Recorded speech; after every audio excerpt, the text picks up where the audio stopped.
All right. Well, given we are apparently already live, let's start live in the room. So I just want to start by welcoming everybody physically, because this is one of the first events I've been to since the pandemic tore us all apart from physical meeting. And so we're very glad that you could make it here. But for all of those people still participating online, thank you again for being here as well. So welcome to this International Centre for Journalists and Reporters Without Borders sponsored event to discuss the crisis of gender-based online violence against women journalists, which is a global phenomenon, and one in which we are studying but also trying hard to mitigate. And we focus not just on the manifestations and impacts of gender-based online violence, but also the ways in which we can fight back and the ways in which we can press for very urgent change, whether that be at the state level, at the level of law enforcement, at the international and geopolitical level, in the newsroom, and also especially within the context of the platforms, which are really the main vectors of this crisis when it comes to women journalists' experiences. So I'm Julie Posetti. I'm the Global Director of Research at ICFJ. And I just want to start, before we get into the deeper discussion, by acknowledging our incredible colleagues who are on the front lines of a physical conflict in the Ukraine, and of course those journalists still fighting inside Russia to do whatever they can to try to communicate to their communities. So we stand with you, and we know that you are fighting not just to tell the truth and to share credible, reliable information, combating disinformation, but also experiencing the kinds of digital threats, whether it be surveillance, whether it be online violence, in this new hybrid environment for war. So you have our support, and we thank you intensely for making the sacrifices that you are making for us, particularly those who are injured and those who are mourning lost colleagues already in that war. So this event is built on the insights from ICFJ's research over the past 3 going on 4 years for the Foreign, Commonwealth and Development Office in the UK, and also research produced for UNESCO. When it comes to the FCDO research, just to give you some context, we're doing deep studies of 5 emblematic cases of gender-based online violence internationally. We're looking at cases in India. Rana Ayyub is here tonight as the face and the embodiment of that case, and also in Lebanon, in Malta, in Mexico and South Africa. And the project is designed to aid the development of what we're calling an early warning system to try to help detect and predict and prevent the escalation of online violence against women journalists into the offline world through harassment and targeted attacks. And so this project, this early warning system project funded by FCDO, was triggered by the major study that ICFJ has led for the United Nations Educational, Scientific and Cultural Organization, which is a mouthful, the abbreviation for which is UNESCO. And that study will be published in full at the beginning of May this year, we hope. And we surveyed over 900 women journalists and their colleagues and their expert specialists who they work with, and interviewed 182 journalists and experts in 15 countries for that UNESCO study. I just want to give you some top-line findings from that study, which will contextualize the conversation we're about to have. So from the survey that we did with UNESCO, we found that 73% of the women journalists who were part of that survey had experienced online violence in the course of their work. 20% of them had experienced offline attacks, harassment and abuse that they said had been seeded in the online violence context. So there was a correlation, and in some cases a direct causation, from online to offline attacks. 37% of them said that the top abusers, according to their experience of online violence, were political actors. And 41% said that they'd experienced online violence in the context of orchestrated disinformation campaigns. Importantly, we also found that women who were experiencing other forms of discrimination, so racism, religious bigotry, homophobia, for example, suffered both more intense and more prolific online violence. Now, before I introduce you to our stellar guests who really don't need much introduction, I do have to actually say that make this the disclaimer part.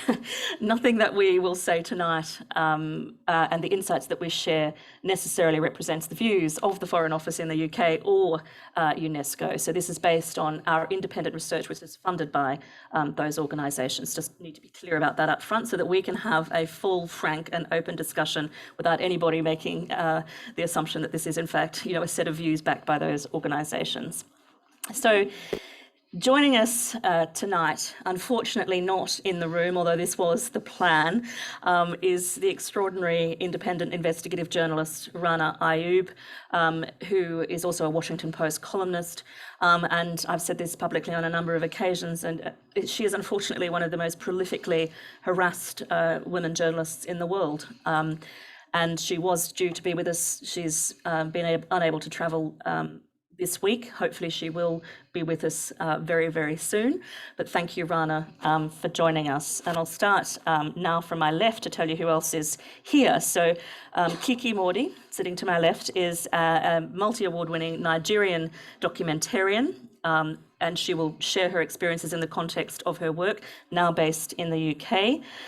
We also have the inimitable Carole Cadwalladr, who leapt onto the stage after jumping out of a cab, who of course is a groundbreaking investigative reporter and columnist with The Guardian and Observer, and blew the lid off Cambridge Analytica as kind of the best way to describe what she did.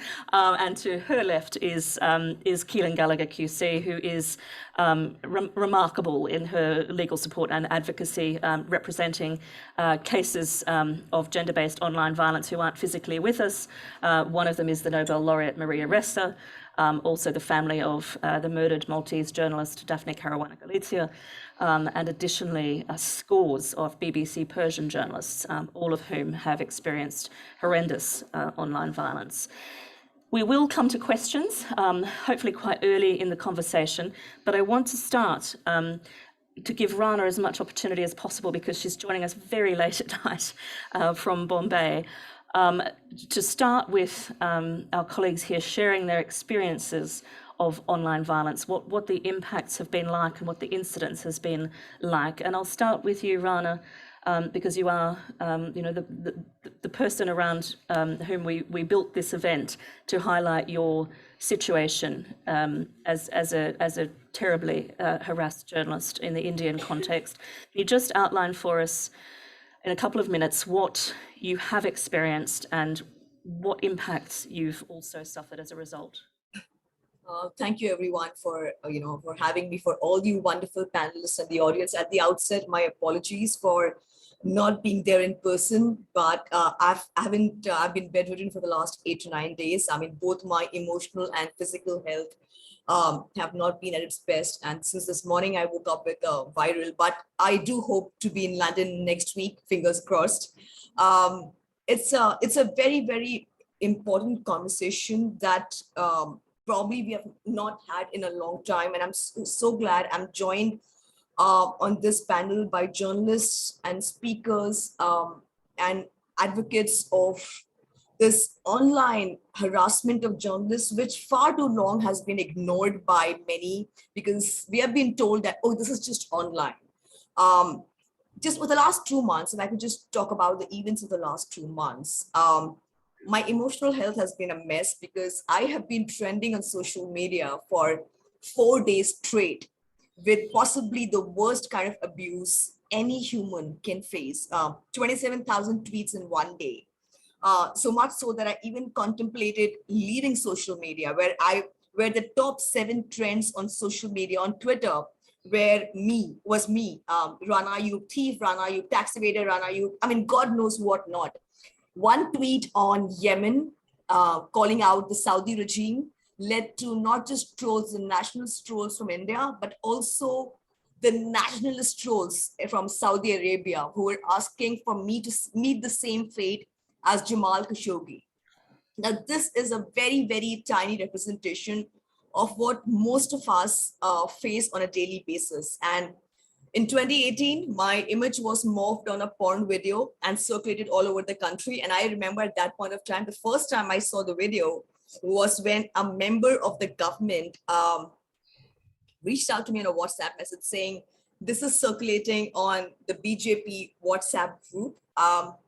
I just wanted to let you know that this is not something I agree with and you should see it. And when I saw it for the first time, I couldn't watch it beyond 10 seconds because it was it was a porn video with my image morphed in it. And of course, the first thing that I saw, I knew it was a deep fake. I mean, I knew it was morphed, but the very thought of that video circulating, and within minutes, that video was viral on social media, on the fan pages of leaders of the ruling government who proudly posted this video calling me promiscuous, etc., accusing me of being characterless. I went to the cops in New Delhi where I was at that point of time, and one of them just said he looked at the video 3 times, I mean, with 4 other cops, all male, all men. And he said, what's your complaint? I said, my complaint is that there is a porn video with my image morphed on it and screenshots of which are circulating on social media in thousands. It's all over my Instagram, my Facebook, my Twitter. And I have been doxxed. My number has been put on social media. My address has been put on social media. I'm getting burnt copies of my book at my residence. So I just want to file a complaint. And looks at me and says, yeah, but what is the complaint? And I said that these are the printouts of the people who are threatening me with gang rape, who are saying that they want to drag me and the woman in my house and for a gang rape and to throw me and my family to Pakistan, where allegedly I claim allegiance to Pakistan by virtue of being Muslim. Despite all of this, the cops refused to register a complaint. It's only when I threatened to go on Twitter and I gave them at least 2,000 pages of evidence of all screenshots. About 3 months ago, I got a notice from the Delhi police after 4 years that they have not been able to identify a single person. Not a single person. This is just one small part. Since 2010, when I got one of the first serving Home Ministers of India, Amit Shah, who's now the Home Minister of the world's largest democracy, when my investigation sent him behind bars, I mean, my life has changed since that day. I have trended on social media for all the wrong reasons. So there were hashtags like Rana Ayyub CD, now a compact disc, or Rana Ayyub tapes. So you don't know what the tapes are, but when it's a woman, you know the innuendos. It's you're trying to kind of target her character. Then there were Rana Ayyub sex CD, of course.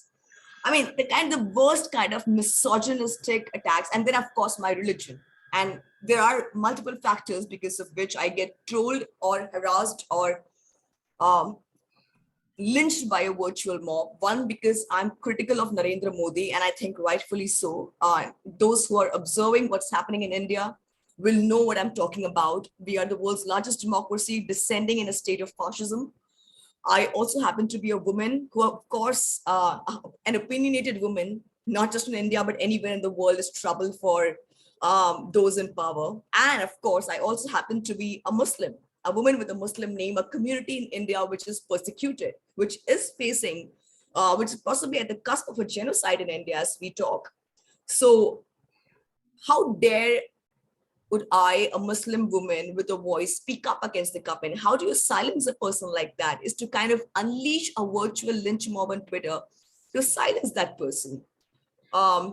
So Rana, let me just interrupt briefly to share with those who are watching online and in the room that at ICFJ, in collaboration with an amazing crew of women computer scientists at the University of Sheffield, have been analysing the online violence that you experience. And we started collecting the data at the end of 2019. So far we've looked at 8.9 million tweets that have been directed against you. And we have absolutely seen the patterns that you're describing. So in fact, for International Women's Day, we released the first insights from that data, which very clearly demonstrated that you were brutally harassed at the intersection of misogyny, at the intersection of racism, and at the intersection of Islamophobia.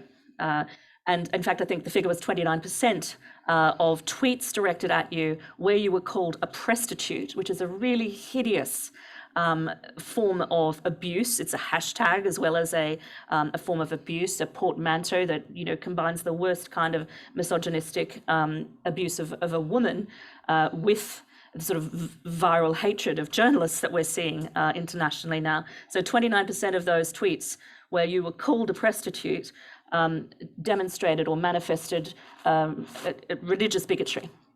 I mean, and that is really hardcore evidence to support what it is that you're describing, that you're experiencing. And just for the sake of context for the audience, in your case, you've already described several examples, Rana, where the online violence you experience, and we're calling it violence because it is a form of violence. It's digital violence, and it needs to be acknowledged as such. Just as we acknowledge in the context of domestic violence that psychological violence and economic violence are aspects of violence against women, just to clarify that. But you have experienced offline attacks, including, you described, burnt books at your door. You've been harassed in the street. You believe you've been followed and stalked. But you actually describe really terrifying prospects of physical mob violence connected to digital lynch mobs. But there's also a form of legal harassment that you're enduring at the moment, right? Which involves multiple cases that have been opened against you. Can you just walk us through some of those experiences, just with enough context to help us understand that this is in fact linked to your work as a journalist, to your work as a commentator, and to the community work you do that is linked to your journalism?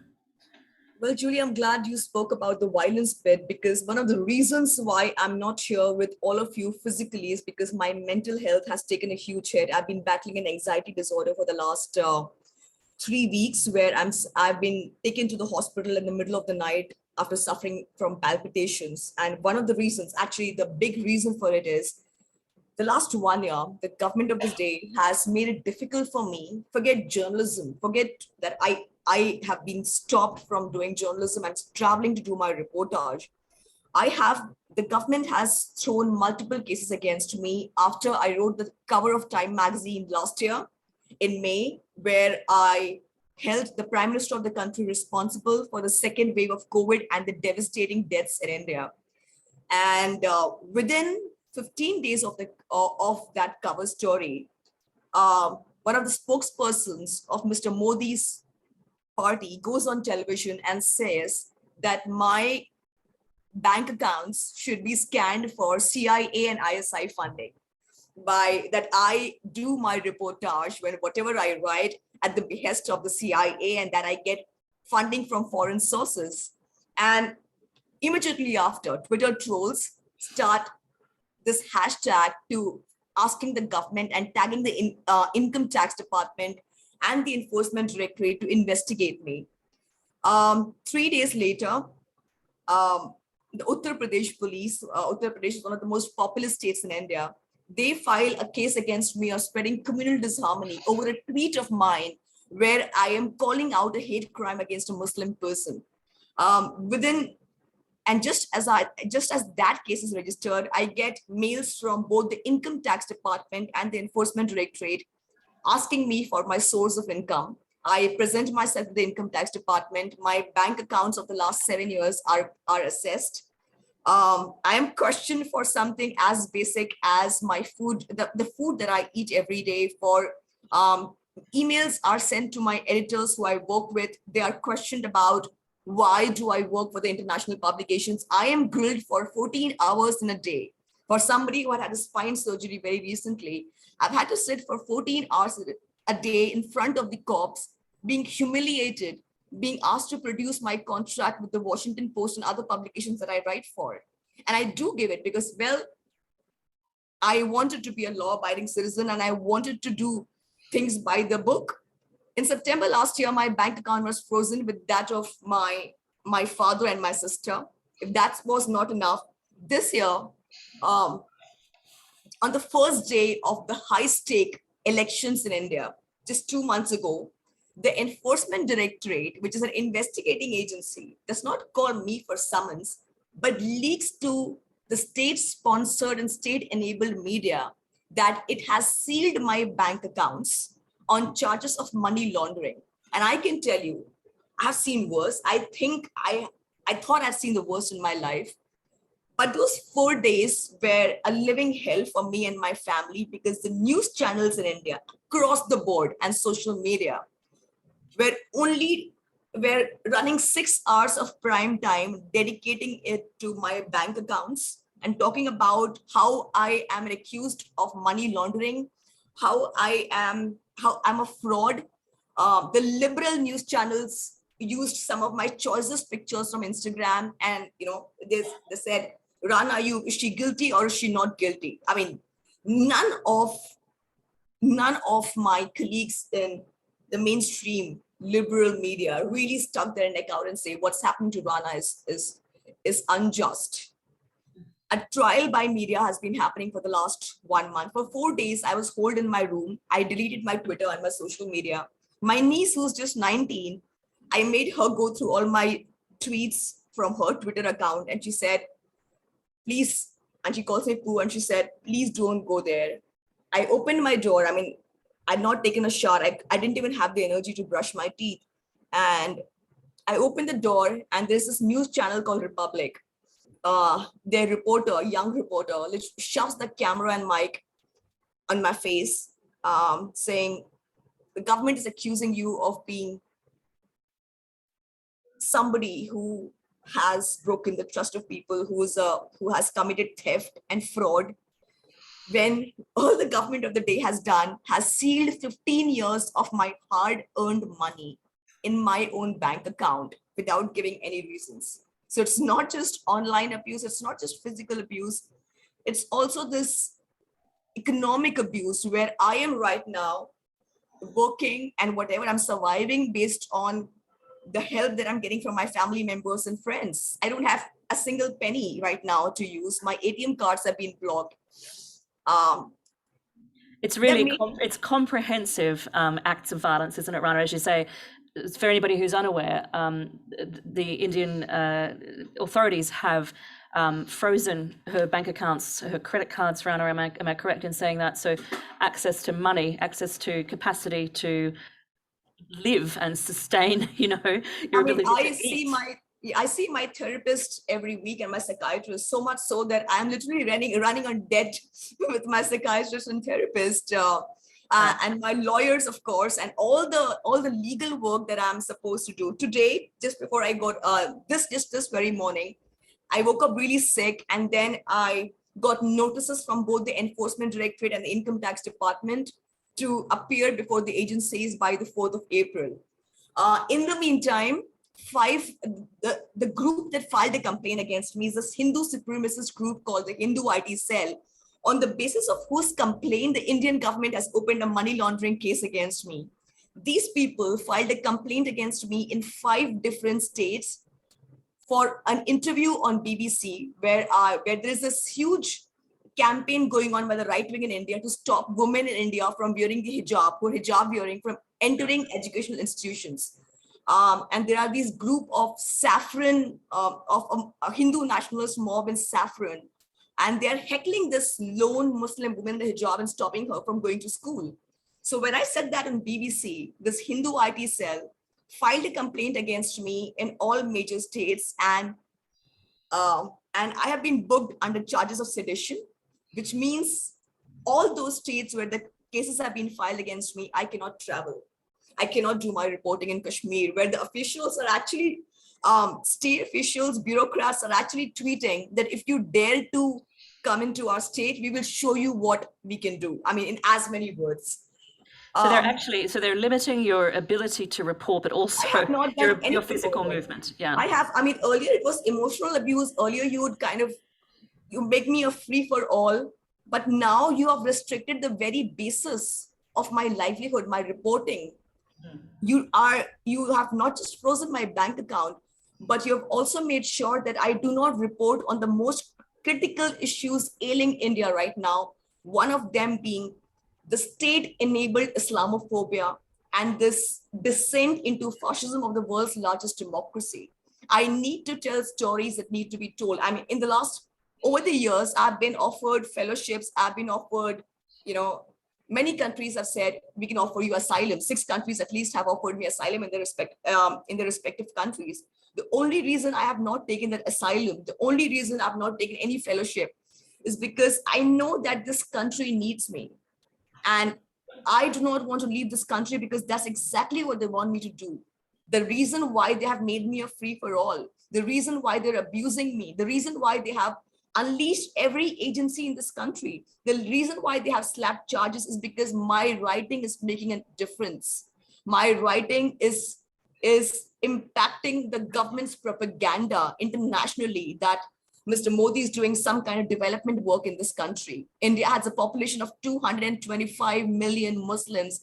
And right now, as we talk, propaganda films against Muslims, hate crimes are probably at the worst ever peak in the history of this country. Right, I'm going to stop you there to give you partly to give you a break, because I know you're struggling with your voice, but also to give you a chance to just to rest for a moment. We're going to come back to you with questions from the floor, but please stay online as long as you can, Rana. But we don't want to keep you longer than you feel you're able to stay awake, given how late it is there. So I'm going to go to Kiki, to you now. You're now based in the UK, but you made your living as a journalist and an investigative reporter and a documentarian in Nigeria prior to coming to the UK. And my understanding, and I should say Kiki is one of the people who was interviewed for the UNESCO study, so everybody on this panel is deeply enmeshed in our work on this theme. Now, Kiki, can you just describe to us your experience of gender-based online violence as a woman journalist in Nigeria investigating sexual harassment allegations? First of all, in Nigeria, to be an outspoken feminist is the greatest crime against humanity. So that was my crime, opening up to the world that I was a feminist, and my job, I would continue to fight, against the structural misogyny that we suffer. And I personally was sexually harassed at university, and that was a very important driver for me in the investigative documentary that was released called Sex for Grades, which essentially exposed the level of sexual harassment in universities in Nigeria and even in Ghana. And this was in 2019. And it seems that from then on, I just became an easy target. I think what they called it on Twitter was just really low-hanging fruit. When something is happening and they want to cause confusion, they'll just bring up Kiki's name, or Kiki did this. So I've been called so many things. I've been called a fraud. I've been called a prostitute. I was accused of having sex in exchange for a role, and so many ambiguous things. And the legacy for Sex for Grades, which was a hashtag that many students and former students were able to come out and call out their lecturers, was muddied.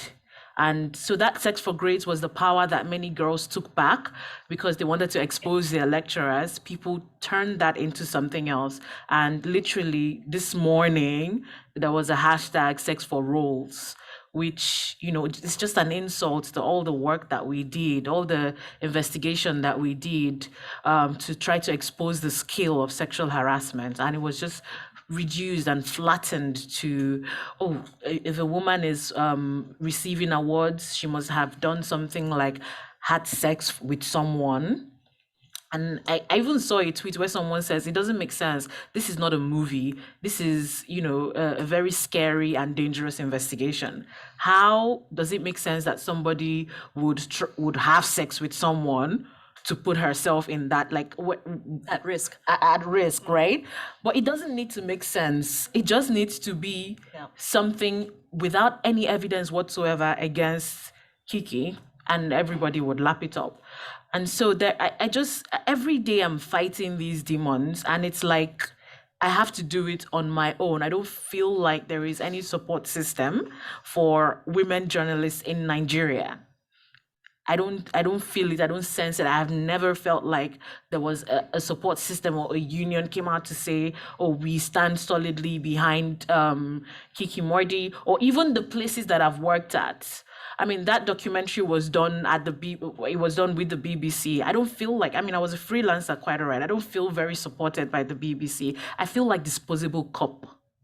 I just feel like my personal story was used to rake up all these views, and the heat comes and I have to face all of that on my own.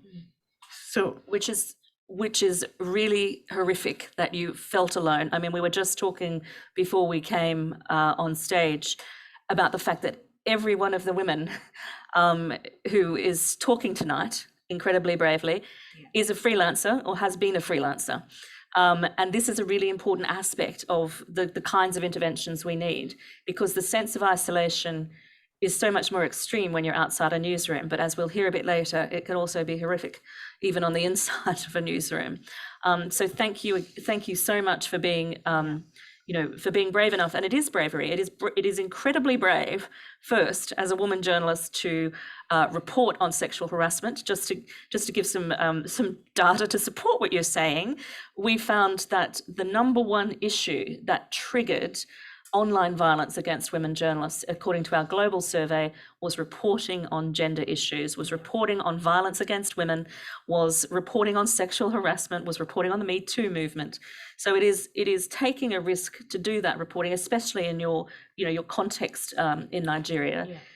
So kudos and solidarity. And I think one of the things that this research project and the ability to start to form communities of support for women who are exposed like this, it's so important, and we'll come to those sorts of responses to come. But first, we have to acknowledge it exists. Second, we have to hear and listen to the kind of impacts that you're talking about, Kiki. Do you feel like you're ready to go on, or would you like me to go to Carole next? You okay? Yeah. So, and this is part of it, right? It's the vulnerability of women. We're not supposed to put our heads up above the parapet. We're not supposed to speak. We're certainly not supposed to speak truth to power, but we're also kind of trained to be polite about it all. We're trained to be copers, and I think it's time that we accept and respect women's emotional responses, frankly. So now, in terms of the work that you're doing, I mean, you were making documentaries that were investigative, that were hard hitting, and that's what exposed you to this horror. What sort of impact has it had on your work? I mean, now you're in the UK, you're not in Nigeria anymore. What sort of impact has it had on your journalism? I think every day I discover like how it has impacted me. If you ask me yesterday, I would say, well, it has impacted my mental health. Today, I would even say it has impacted the trajectory of my career. I have been a journalist for about 7 years, and with this spate of online violence, every day I just question what I do. And, kudos. I can't believe she went through all that. I don't even know that I'm strong enough. Talking about you, Rana. Rana, kudos to you. I can't believe you went through. I don't even think that I'm strong enough, because every day I question my reason for writing a story. And if someone reaches out to me to write a story and I'm excited, I start writing something. Just one small thing would trigger me, and I would just leave it halfway. And that has been my experience for the past 2 years. For the past 2 years, for me to complete one story has been one hell of a journey. And so I'm finding that I'm doing less and less journalism. I'm earning less. And I can say that I've earned a total of probably £500 in the past 2 years in journalism. That's as a product of feeling that you have to withdraw from practice to protect yourself. even the people that I worked with, they started to trigger me. I know that friends of mine say, you don't reach out anymore. And I'm like, it's not my fault. It's not your fault. I can't talk to you because I just remember, like, it just that wave of violence, it just comes rushing back to me. And so I find that I'm pivoting. I can't stop being a journalist in truth, but I just find that I'm pivoting from actively telling stories that will make me vulnerable, that will make me confront like myself. I shy away from stories like that. And that is very unfortunate because I was a pretty damn good journalist. Why do we have to lose one journalist to violence?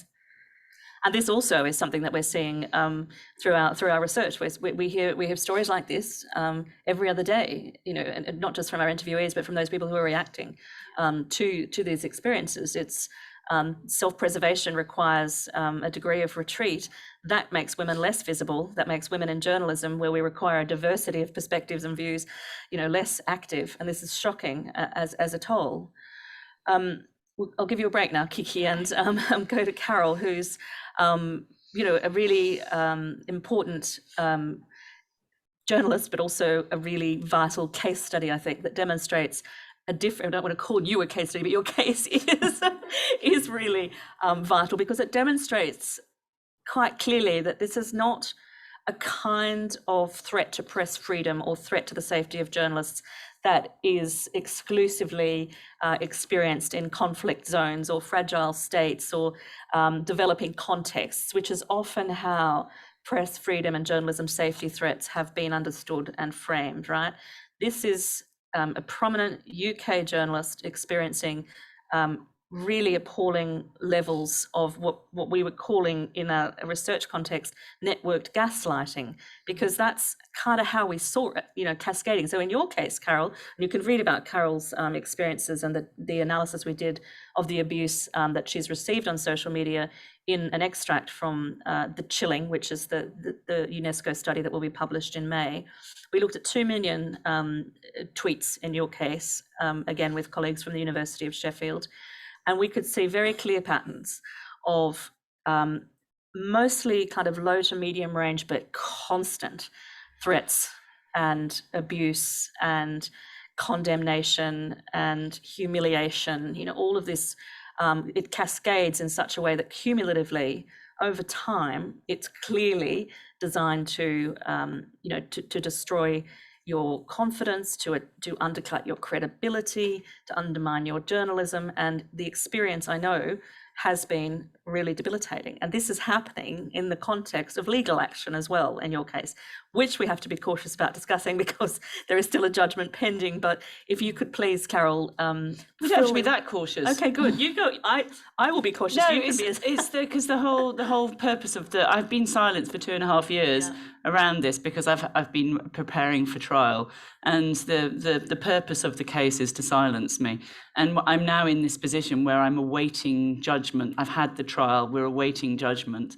And I think there's a lot of sort of circumspection about it from other people, and because you shouldn't say anything because you're awaiting judgment. And I just thought about that, and I thought, well, no, actually, the whole point is that I have been silenced by this, and actually, I'm colluding in that silencing if I decide, it's self-censorship, actually. And so I have been, making a point on Twitter at least of talking about it. I can't write about it in the newspaper. That's the judgment that they've made. But considering we know that all of this is around Rana, Kiki, it is about silencing us, and it's been effective, hasn't it? And I think the thing, Julie, that you've done, which is so incredible, is that Julie, in this sort of landmark work she did for UNESCO, in which she looked at different case studies and analysed all the data, did this amazing thing, which was such a gift for me personally, which is that she gave us a language and a framework and a data set and a methodology, and to understand it. And so not just to help other people and news organizations and freedom of the oppressed organizations to understand it, but also for us to understand it. And I sort of said, when I spoke to Julie, I think it was in 2020, when she rang me up and said, can we do this case study? And Julie said, right, I want to interview you about what's happened. And I was like, and anyway, I just discovered, I realized it was the first time anybody had ever asked me. And in a way of, you know, sort of, and it wasn't until I sort of went through, and then there was this, and then there was this, and then there was this, and it seemed quite disconnected. It was like there was this terrible experience, and then there was this terrible experience, but I hadn't really understood it all in a sort of network effect. And Rana, I don't know if you can see us as well. Can you see us? You can. You see us. It's so lovely to see you here, and thank you, Julie, for bringing us together. And I think you're so right that actually international solidarity is one of the key things here. And, you know, when I spoke to you last month, I really felt your sense of isolation and the fact that actually your sort of peer group wasn't around supporting you. And I felt, well, that was why, so I wrote about Rana in The Observer, because I thought, well, that's one thing I can do, is try and show her that at least there's an international community here. And the amazing thing about Rana, and also you, Kiki, which is this thing about your emotional honesty about the effect upon you, I think that's really brave and sort of amazing, because you know, I think if one takes professional advice, at various points I've sort of spoken to communications professionals when I've gone through particularly bad periods, and the advice you get is to, like, well, the best thing is just ignore it.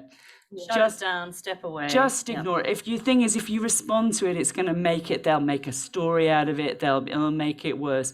And I don't know about you, but I found that is like really terrible advice.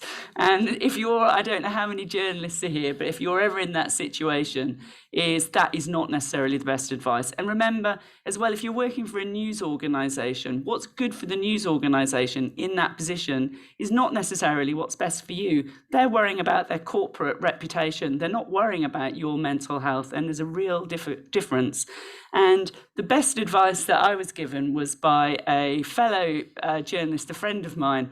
And he always says to me, he's like, a safe street is a lighted street. And he's like, actually, if you try and tell people what's happening, and you sort of say, look, there's this problem, then actually it makes you a bit safer, because then at least other people can see what's going on. And so I kind of follow that strategy more now. But I don't have the bravery of you two, I think, in talking publicly about the emotional impact. I think I've held a lot of that back because it just has been so profoundly difficult, and I haven't really coped with it very well. Well, I don't know about that. Here you are speaking eloquently about your experiences, but in a quite detached and clinical fashion. That's the reporter in you. But I have also, we have had conversations where you have revealed the impacts, and they are significant. But everybody deals with this situation differently. I think that's part of the kind of nuance of the discussion. Just to say, I did not do all of this kind of research on my own. I do want to acknowledge my amazing colleague Nobel Shabir down the front here, who has worked tirelessly over the past few years on this work, and the colleagues at the University of Sheffield, and about 25 other researchers working in the field. So thank you, Carole. But there was a lot of background support. But just before we move on, Carole, I just want to unpack a bit the experience that you had both online, and then how this link exists to the offline legal harassment which you have experienced, which was directly connected to your reporting. It's directly connected, and that was actually, again, I think the thing of including me as a case study next to Maria Ressa, and having, spoken at length to Maria about the ways, it took me a long time of talking to Maria over several conversations to really understand what she was saying. And essentially what she said, so I don't know how familiar you are with Maria, the amazing journalist who won the Nobel Prize last year. And she's facing jail, luckily. Maybe I'll have kept her out of it. But she's facing jail as a result of being pursued over libel. But what she says about it, and the reason why she sort of holds Facebook directly responsible, is that what happened first is that she was targeted online first. So she was vilified online. She had a mob come for her. And I think the way I think about that is that it's sort of that sort of, and you talked about it, Rana, the lynch mob came for you. And this sort of creates this sense of permission that you become a hate figure, and you become what do you call it? I call it a cultural hate figure. And that makes you a really good target.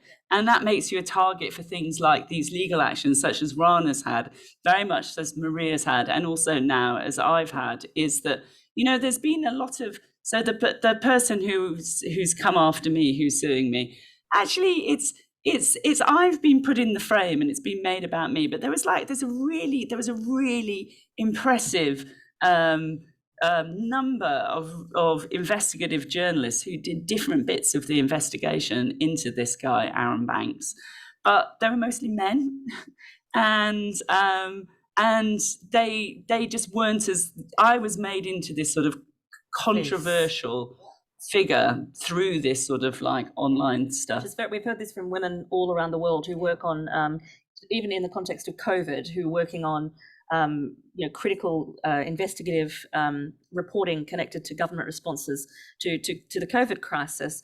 And when the kind of, the disinformation networks and the conspiracy communities came after the journalists on the beat, it was always the woman journalist getting the worst, getting the most heinous kind of threats and abuse. So this is super familiar. And just for context, for those following along abroad, Aaron Banks was a prominent pro-Brexit figure, correct?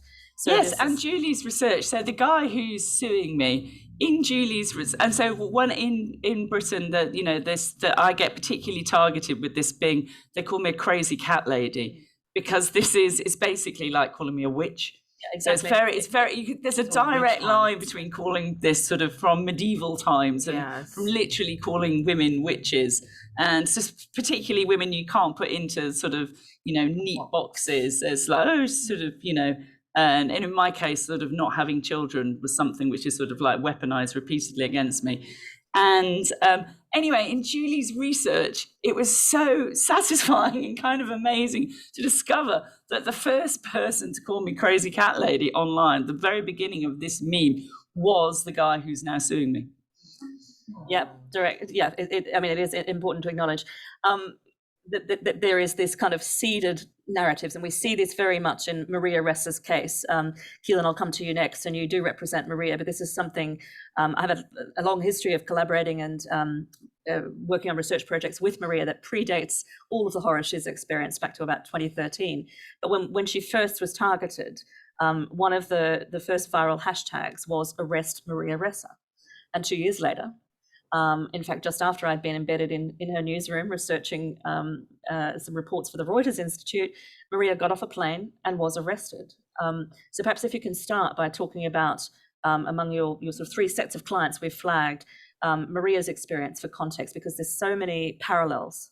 Yeah, so I think this is such an important point about the interaction between online violence against women journalists and what Maria calls lawfare. So the weaponization of the law to try to silence journalists, to stop them doing their job, to encourage them to self-censor, or ultimately to try and silence them through threats of jail, financial ruin, and so on.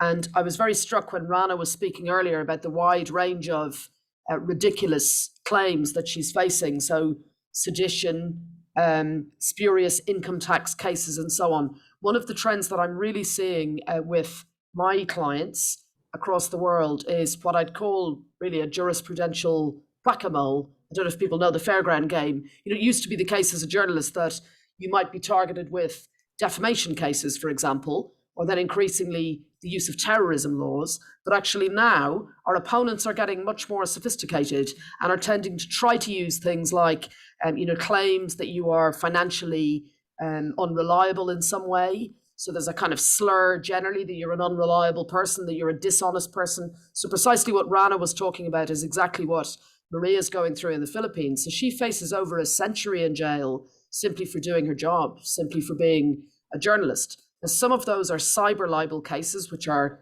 like a modern version of the traditional kinds of threats that journalists face. But many of them are based on spurious claims about tax returns, trying to claim that her media organization is not a media organization, so she should have paid tax differently. It's a whole range. So it's using different types of laws against her. But this point that Julie's made is so important, because what we see is the online threats to Maria tend to spike at particular times when it maximizes the chances of there being a difficult outcome for her in court. And it's not a coincidence. So, I mean, she often refers to it as astroturfing. So presenting it as looking as if it's grassroots online, but of course it's very carefully planned and structured. Yeah, precisely. So that's hugely important, I think. And just on that general point about coinciding with lawfare, I do want to give the example of Daphne Caruana Galizia as well, before I come on to just some quick thoughts on some features about what I tend to see with my clients and the nature of online abuse. But with Daphne, I mean, many people referred to Daphne Caruana Galizia's assassination in Malta, in a European country, in a Council of Europe country in October 2017, as shocking and a bolt from the blue.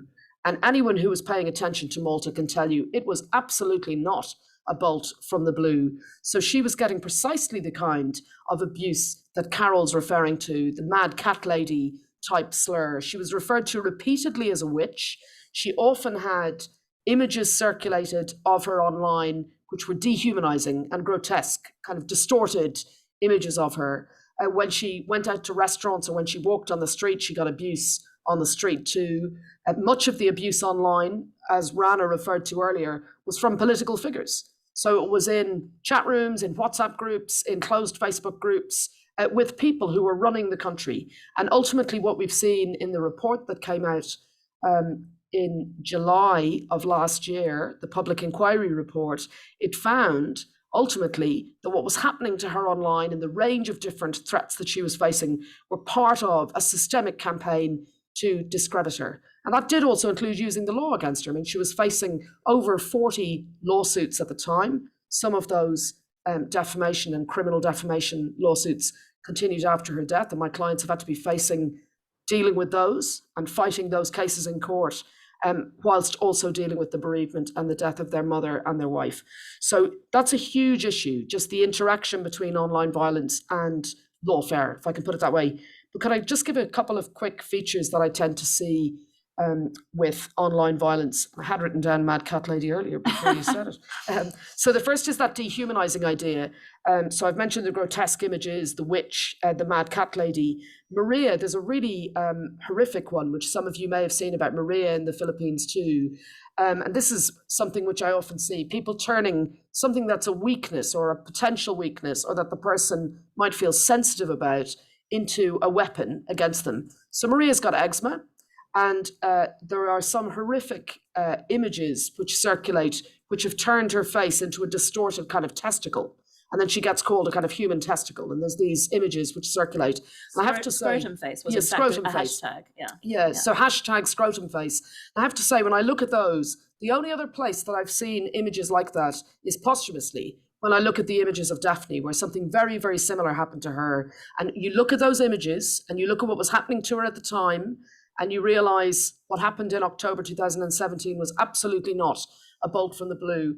And you see very, very similar trends when you look at hashtag scrotum face and when you look at some of the horrendous abuse that Rana has experienced and that Kiki has experienced. There's also a trend I see with that, again, picking up on something Rana said earlier, the idea of discrediting the journalist, suggesting they're sexually promiscuous. This happens, for example, with many of my clients from Iran. So I act for over 150 journalists who work for the BBC Persian service, who are in exile from Iran since 2009, live predominantly in London, but they get targeted online by Iranian authorities, by individuals from Iran on a very regular basis. I'll just give you two examples which tie in very closely to what Rana said. The first one is one of my clients had to face a series of fake stories and fake tweets suggesting that she'd been raped by a male presenter colleague and that she'd had what was called an illegitimate child, to use the phrase that they used. And this story circulated widely. And of course, if you're a journalist in exile and you're not able to speak in a secure way to your family members who are back in Iran and to your friends who are back in Iran, that story can take root and people believe it. And in fact, it was raised with family members when one of her family members was brought in for questioning about why their daughter was a journalist in London. And another example, a very chilling example, a BBC Persian journalist who's got a child who's a teenager in school in London. The head teacher in London, received a photoshopped pornographic image, rather like the example Rana gave earlier, posted to the child's school in London. So really chilling example, and obviously shows that they know where the child goes to school. So there are many, many of those. And the other thing to say, well, 2 quick points at the end. The prostitutes example. Prostitutes is, of course, a phrase that's been used in the Philippines as well by Duterte and Duterte loyalists against Maria. We then see it being used in the way that Rana has referred to there. And I do think there's a real issue about the degradation of journalism and the kind of enemies of the people rationale and logic, that kind of language being used, including by people like Trump, for example, I think then contributes to an enabling environment where journalists are perceived fair game, in the way that Daphne was perceived fair game, or Rana, or Kiki, or Carole, or Maria. And last example is, I act for Amal Fathi in Egypt, who is a journalist and a women's rights campaigner. And I was thinking of this when Kiki was giving her example earlier, because when she spoke out about Me Too and spoke out about misogyny, she got prosecuted for it. So she got prosecuted under national security laws for her journalism, speaking out about authorities in Egypt being misogynistic. And that's another key issue which I see, and it fits very much with what you said earlier, Julie. Could I say one final thing? Yes, you can say one We've final been thing. speaking primarily about the impact on the directly affected journalist. And we've heard such incredibly powerful stories from the journalists that we've just heard from on this platform this evening. There are 3 other categories that I think we need to bear in mind when we're having this discussion as well. It's the impact on women journalists generally, when you see what's happening to these 3 incredible women on this platform with us today. There's also the impact on the audience. We're entitled as an audience to have a pluralistic media where we hear from a variety of voices. We are entitled to hear from gay women, from Black women, from women. We're entitled to hear from them. And this kind of conduct, if it isn't cracked down upon, we get a pale, stale male media. We don't get a diversity of voices. So there's a huge impact on the audience. And then lastly, there's an impact, of course, on women more generally and women making career choices, because it's very, very hard. If you're a young person who's seeing on Twitter the kind of abuse that these brilliant women are facing simply for doing their job, I mean, there are other Ranas, there are other Kikis, there are other Carols who'll say, I'm going to stick my head above the parapet anyway and do it. But for everyone who does that, there are a great number who simply won't do it. And we miss out on talent. And that's a huge issue that we've got to bear in mind when we're looking at this issue. Absolutely, it's massive. And I mean, one of our findings is that online violence radiates, and it radiates not just in the ways that Keelan just eloquently described. Many of our research subjects and colleagues have talked about withdrawing from journalism, quitting journalism. They've talked about their journalism students not wanting to become journalists, but also it radiates to family members. And at this point, I will actually ask somebody we have in the room who is equally brave, equally impressive, and has been through an equally horrendous experience, including horrific threats made against her baby, against her small children, as a way of trying to silence her. So Patricia Devlin is going to speak now. There's a microphone behind you. So Patricia is from Northern Ireland. She's now a freelance investigative and crime reporting focused journalist, but she was recently on staff at Sunday World, and she really does represent the highest level of threat in terms of risk of physical danger that I've witnessed in any of the cases we've looked at in the UK. So Patricia, thank you for being here, and you can stand or you can sit, but I'll sit. yeah. I'll sit. Firstly, can I say thank you to Rana, Kiki and Carole for speaking up, because I felt every word, and it's a very lonely experience. And I mean, I just think you're all so brave. And Keelan, thank you for that excellent analysis, because we don't get to hear that. Like Carole had mentioned earlier, you're just floating through this, not knowing what it is. You don't know whether you deserve it or whether you don't. You start to question it. You don't deserve it, but it makes you question yourself. And if you don't mind, I'll be really quick. I'll give a rundown just of what I've experienced over the last few years. And as Julie said, I was staff at the Sunday World. I had been freelance when the threat started. I became staff, but I've actually had to take the decision to leave my job because I don't have the support that I should have. And it's sad, but it's the right decision for me. But unfortunately, it is because of this abuse, the smears and the threats, that I've had to take that decision, that I've felt that I'm better off kind of on my own and going a different way. But anyway, briefly, January 2019, I have basically been on the receiving end of a tsunami of social media abuse and smears for my reporting of the activities of loyalist paramilitary groups in Northern Ireland, which are basically organised crime gangs that wrap themselves in a flag. My personal details, including where I live, my email address, links to my private social media accounts, were all posted online. And people wished death upon my children. People were invited to troll me. I was called a police informer and also accused of working hand in glove with terrorists by the same people, which didn't really make any sense. At present, I think I have over 1,000 accounts on Twitter and Facebook blocked. I mean, it was just relentless. It was like a pursuit that just caused me so much anxiety and distress. But unfortunately, it actually led, I believe, to real life death threats coming to my door. So as the social media abuse escalated, police would come to my door. I think I've counted at least 6 times, and this was during the pandemic. And I was told that police were in receipt of information that my life was in imminent danger from paramilitary gangs or criminal elements, as they like to call them now. They don't like to give them too many tags. At one point, I was told that I was going to be shot dead within 48 hours and to basically up my security. And I mean, I can directly link these real life death threats, which police call intelligence, to the online abuse, including one in November, where a post went on Facebook that accused me of planting bombs on cars in a small village in Northern Ireland where there was a paramilitary feud ongoing. To this day, that post is still on Facebook. I reported it to Facebook. The police went to Facebook, and Facebook told me that it didn't breach their community standards and that there was no direct threat to me, despite the police coming twice within 12 hours to my home, to where my children lived.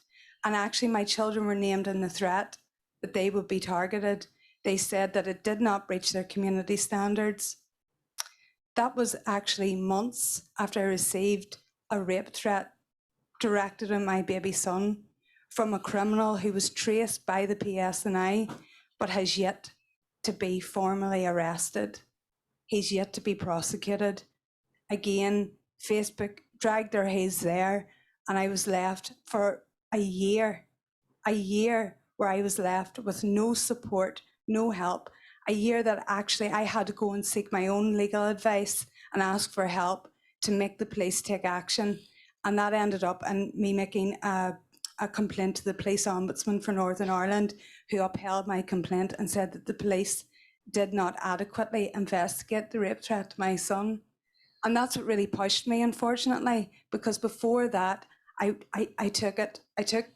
was told, you're a crime journalist, you're in Northern Ireland, you get, and excuse my language, shit. That's what you get. You just have to take it. Yeah. And when they started targeting my children, I said, no, I can't do this anymore. So unfortunately, my experience has been very negative. It's affected me deeply. I've definitely self-censored. I've left my job because of it. I'll take my journalism in a different direction, but I just don't know what it takes to change, I just don't know. I think these conversations that we're having tonight is so important, and getting together to make people realise, and even ourselves, that we're not alone, that we need to come together and take action and make things change. And I do believe that things are slowly changing, but so much more needs to be done, really. Thank you so much, Patricia. That was a really powerful and very important intervention that we all need to hear. And we will now turn to questions from the audience. But two things you highlighted that we need to emphasize in the context of these questions is that the responses to the crisis need to include genuine radical reforms to platform responses, to law enforcement responses, to newsroom responses, and so on. So can we start with questions from the room? And Nina, who is from Frontline Club, who's right here, will take the microphone around. And also, if there are any questions from the online conversation that can get funneled to us. This is a pretty complex logistical exercise. But we'd like you to keep your questions brief, please. We only have 20 minutes left, so no comments, rather questions would be great, so we can address those, please, if possible. Yeah, I see. Yeah, where do you want to start? It's up to you. So who? Okay, so let's start here and then there. And who else had a hand up? Okay. I have a question for Rana, but I would love to hear from you all on it. Okay, can you hear me now, Rana? Can we get some quiet up the back? Sorry, I feel like the school teacher, but we're having trouble hearing. No, also there was chatting. There we go. Right, can you hear me now? No? Yeah. Oh, there we go. It's on. Well, thank you all so much for speaking. I think you said the thank yous that we'd all like to say. My question's for Rana, but I'd love to hear from all of you. I can just shout. Should I shout? You can repeat it. I'll repeat it. Yeah, exactly. You're going to take the headset. Good idea. I'll have to get up for it. Here we go. Look, we live in a world where you have authoritarianism on the rise everywhere. You have law being weaponized. You have social media that gives trolls, violent trolls, far too much voice.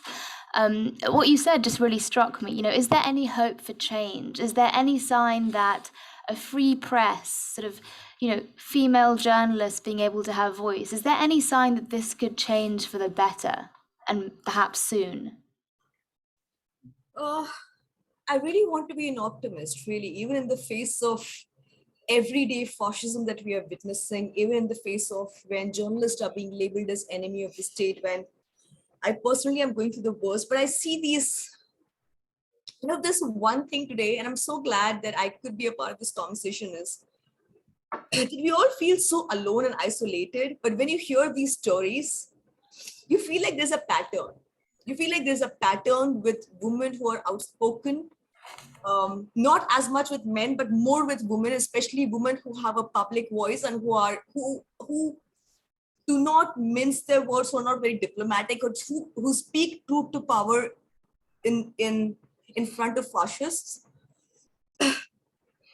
I do believe there is hope, but I also know it's going to be a challenge for each one of us. Because it's the right thing to do. And I hope that, I'm sorry, it's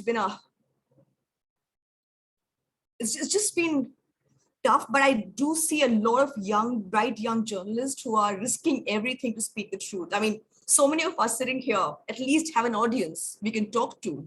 Their voices, there are people who are listeing to us, but I think of the less privileged journalists who do not have access to to a Frontline Club, or to have an online audience, or to have ICFJ support there. And there's so many lesser known journalists. I know of my colleague Siddiq Kapan, who is a journalist I've never met in India. For the last 2 years, he's been stagnating behind bars on charges of sedition because he was on his way to report the rape of a lower caste girl. He was arrested for a story he did not report. In the face of this, I mean, why are they targeting me? It's to set an example to the rest of the country, to the media, that, you do this, you're going to meet the same fate. They're setting examples. But there are bright journalists, there are so many of them who are risking everything to speak the truth, and I have faith in them. But I can honestly tell you, for the first time in my life, and I was telling Carole the other day, and none of us really have to be brave for doing our journalism. Everybody is calling us brave here, right? I mean, honestly, that's not a quality we need to have to be journalists. We do not have to be courageous. We do not have to face all this. We do not have to go through this emotional trauma. We do not have to numb ourselves with sleeping pills every night. We do not have to do this. None of us deserve this. Yeah, none of us deserve this. Indeed. All right, let's come to, I want to give as many people as possible an opportunity to ask questions. So I think over here. Hello, this is Jabunasa Alo. I am from Bangladesh. This session appears that it is about women violence, but my question is, if it is not that only women journalists raise their voice against the corruption, also male journalists also raise their voice against corruption. So is that only women journalists are targeting for the online violence? So because there is no male representative, that is very interesting to me. And another question to Ayyub, that as you are an Indian, I am a neighbor country.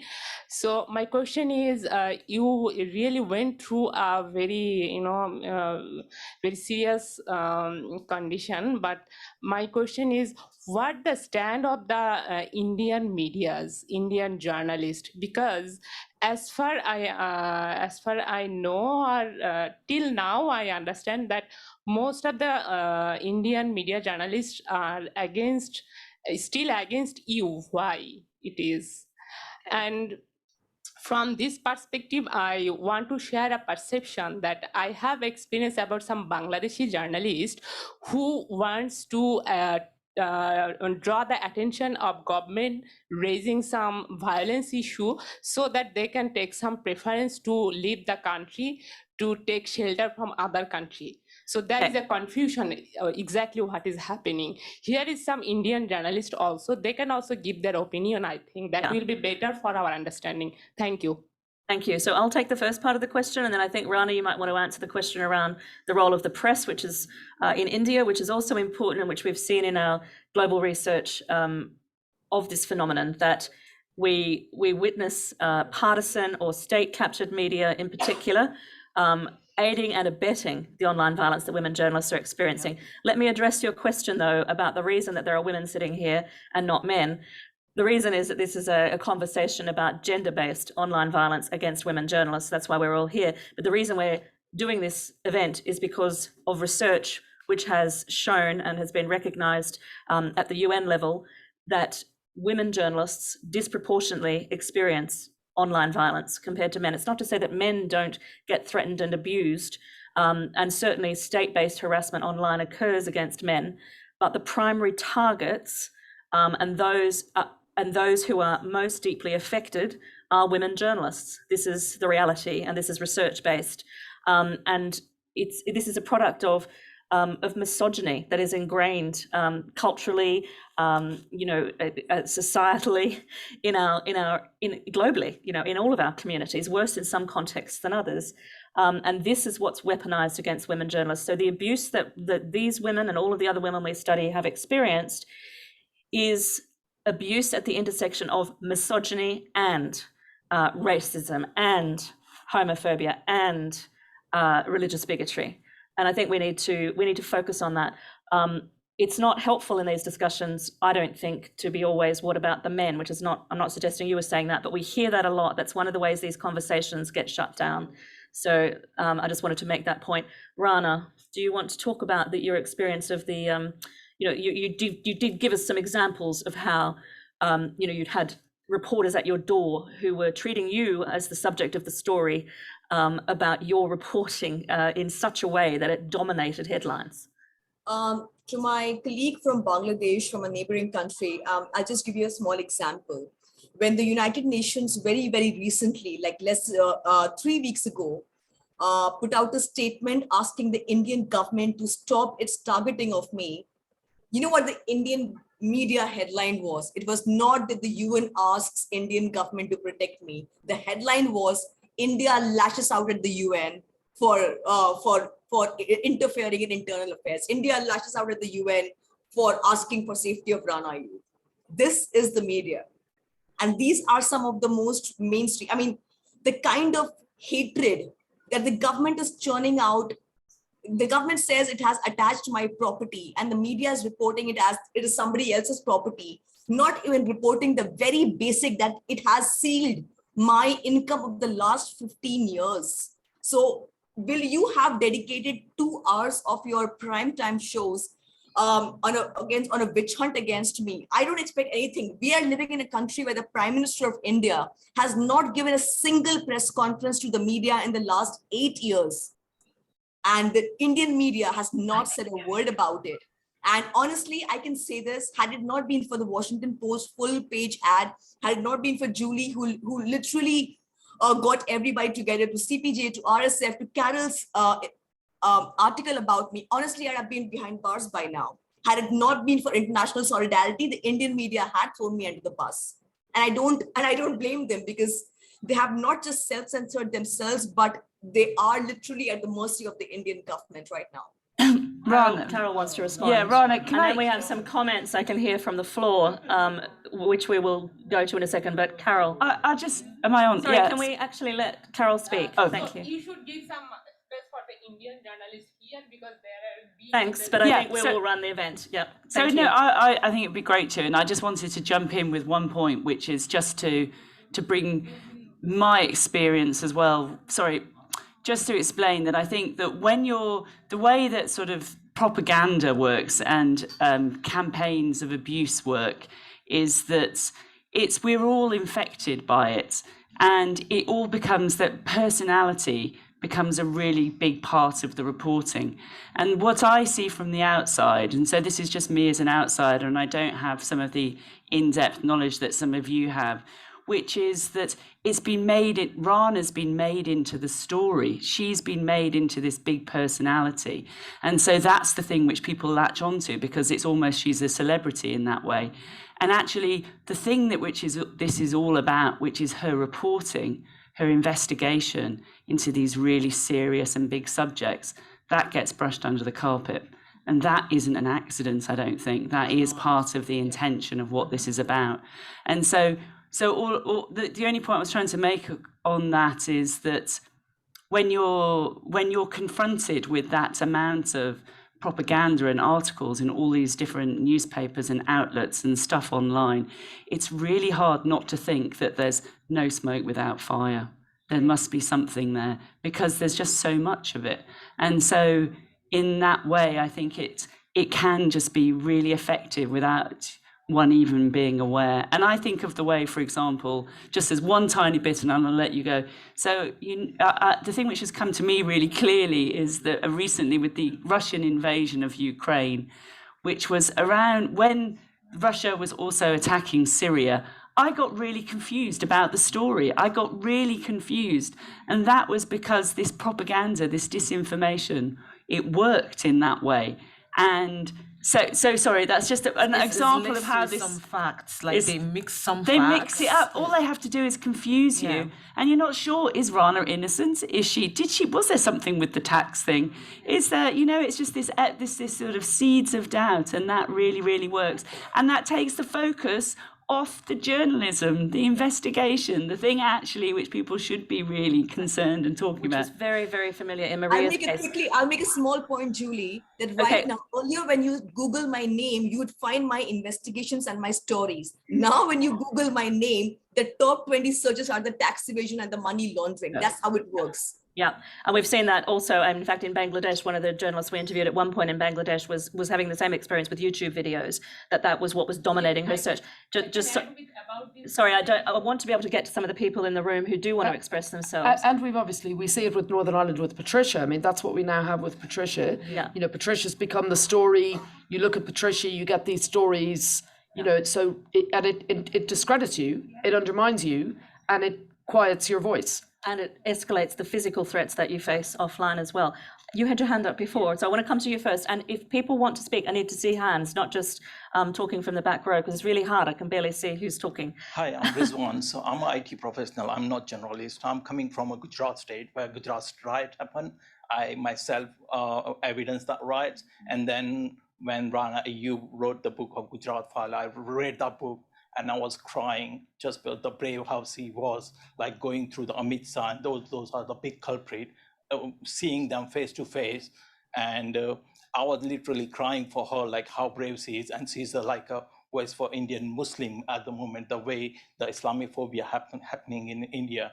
So my question to you panel, like I want advice, like Rana Ayyub, like I'm very concerned. One day, I wish never come, but one day will come, Indian government will put her behind the bar and she will be disconnected from everything. And there are cases like where Indian celebrity, like one of the celebrities' son was involved with any cases, but it was being harassed for 1 month without like any trial. Now there are other cases where if someone speak against the government, he will be creating fake cases, and God knows what happened after that because it's not covered by mainstream media. And these are like freelance media, like where there are very less audience that are listening to this kind of media. So it's all like a kind of fake news is all around. And I feel myself is like very, very kind of helpless now, because how many kind of Twitter abuse you gonna handle? Like there are 20,000 and 1,000, and like you can spend day and days like just, and that's kind of ruin your mental kind of health. Yes. So what advice you give to Rana or any freelance advice, like a journalist who might face that kind of abuse of power from any international or any country's government? Thanks very much for that question. Caoilhionn, would you like to respond to that, or would you like me to respond to that? Do you want to go first? And I'll, yeah. Sure. And we've only got a few minutes left, but if people want to ask a question, please put your hand right up so that our colleague can see you. Okay, there's one question there I see. One more over here. Okay, so those two, and then we'll have to end. So sorry, what? No, go ahead.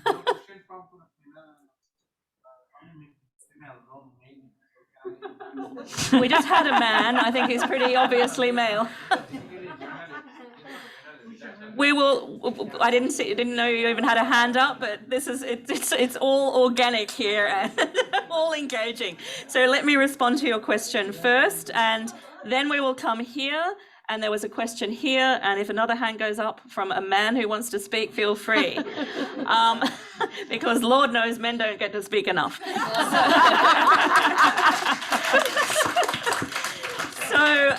So sorry. Yeah, thank you. I mean, you exposed yourself, and you are a man who spoke, and I really appreciate your intervention, because what you said was really meaningful. That that the mental health crisis, which has not been appropriately recognised until fairly recently, whether that is in the context of news organisations, whether it's the platforms who have so egregiously, especially in the case of Facebook, failed Patricia Devlin in her efforts to get their action, that the understanding of this as psychological violence, what the impacts are, is the first step.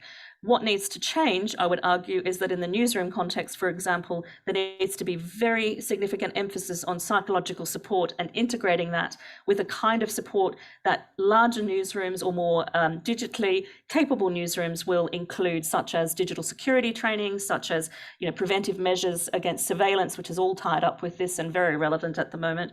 And in the context of NGO responses, making sure that there is an integration of physical, psychological, and economic, and also digital security related training. And so that is a start. Making sure that the psychological impacts are understood and central in terms of the responses is very, very important.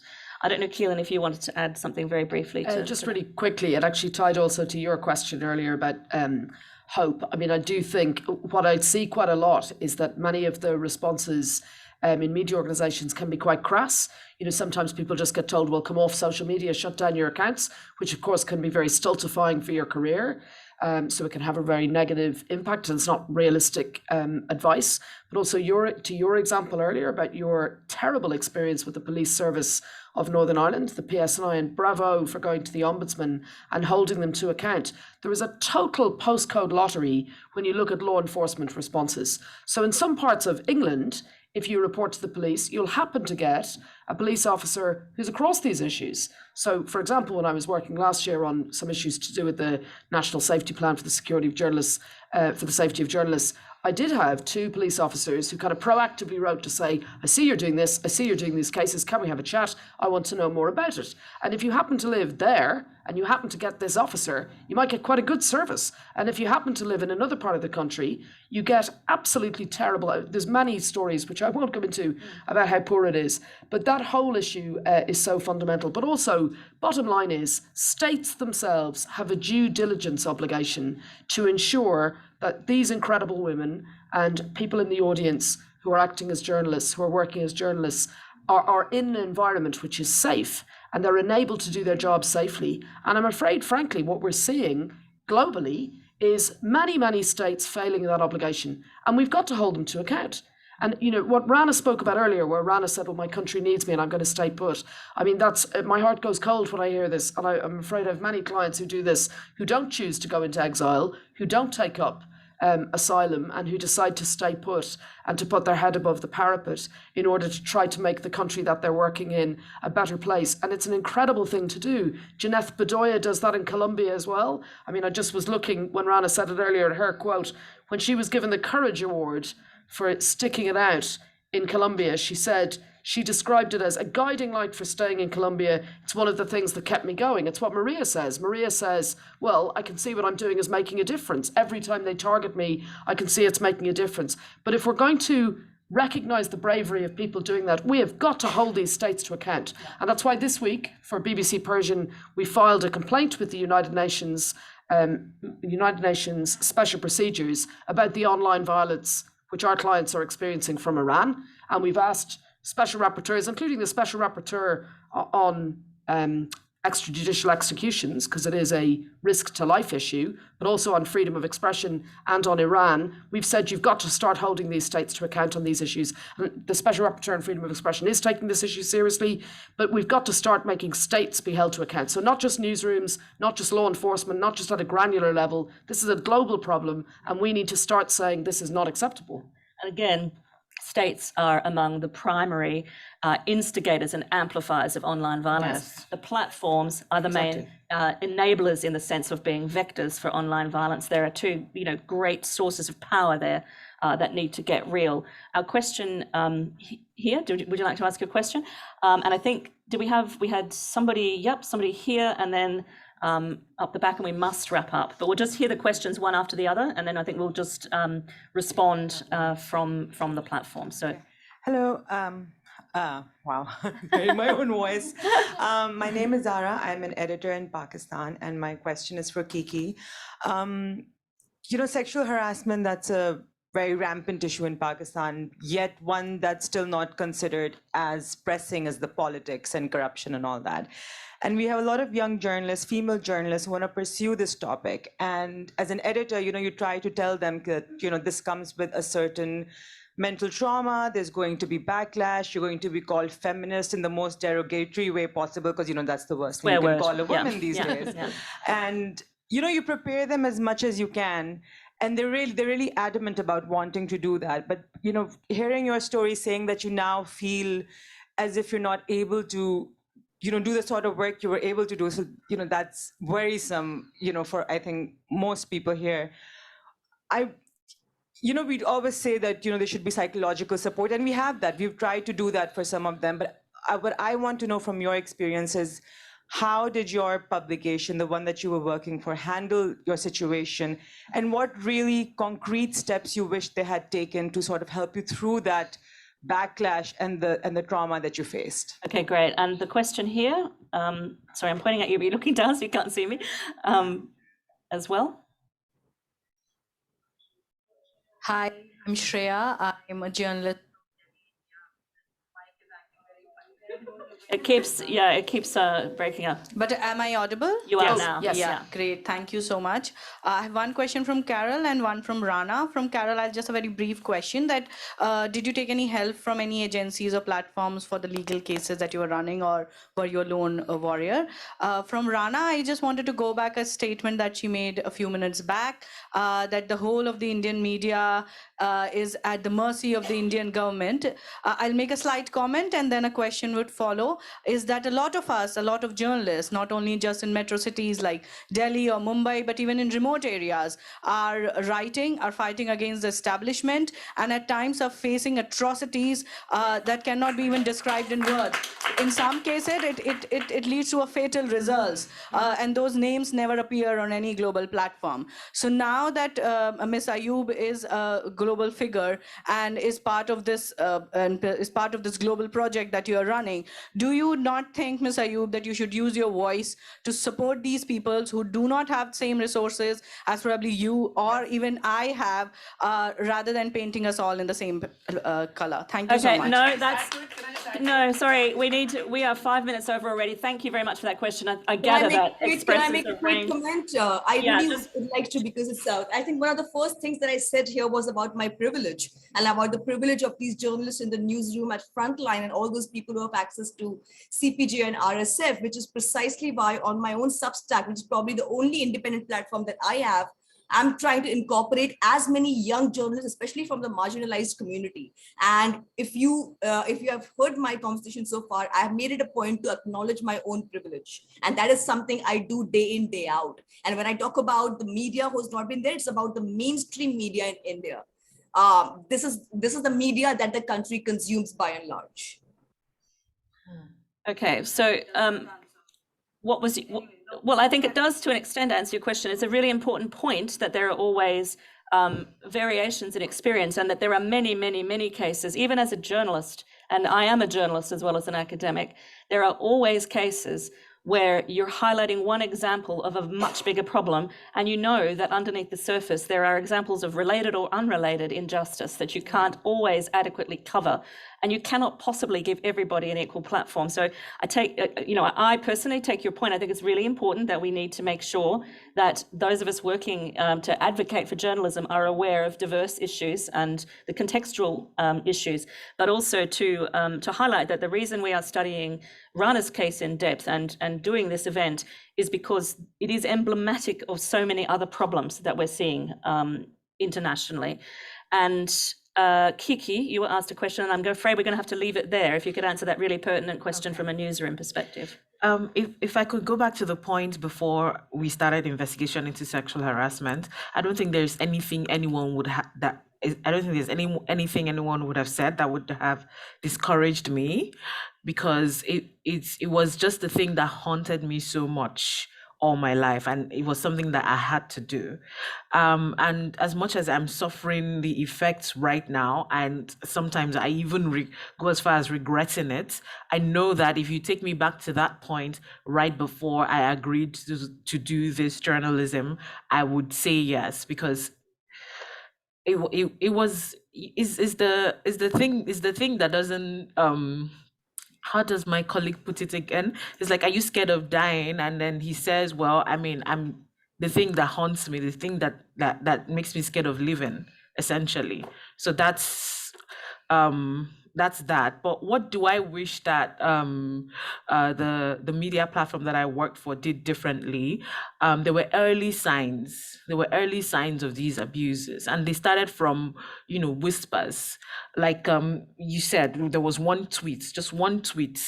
And then you find that in the future, this same person that made the one tweet was the one that is now suing you. And it's very, very, very similar to what happened to me. The very first person to start a smear campaign, it was flagged and nothing was done about it. I was told to ignore it, log off, try to ignore these things, don't give it any attention. If you give it attention, it will make the news. Guess what? It made the news anyway. Yeah. It did.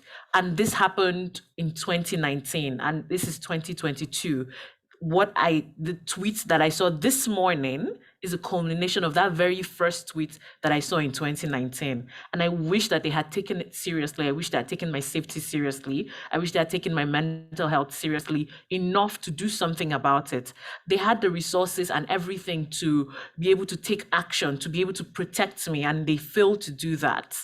And that's That's it. That's what I wish they had done differently. Yeah. And I think there's a lot of understanding and agreement from people, not just on this panel, but I'm sure in the room as well, where the support is not what you would expect it to be. And to highlight again, working in a freelance context makes this even riskier. And this is why we need something like an early warning system to give us protocols for responding, but to provide pathways for escalation to avoid the risk becoming as serious and as severe as it has been across the board. I'm very sorry, but we're going to have to wrap it there. We're already 10 minutes over, and I promised the Frontline Club we wouldn't be a minute over, and yet here we are.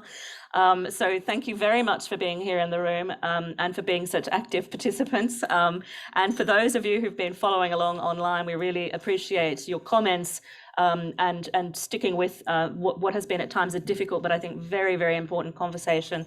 And let me encourage everybody here and sitting at their desks or in their lounge rooms to offer a round of applause for these incredible women who have given their time to us tonight.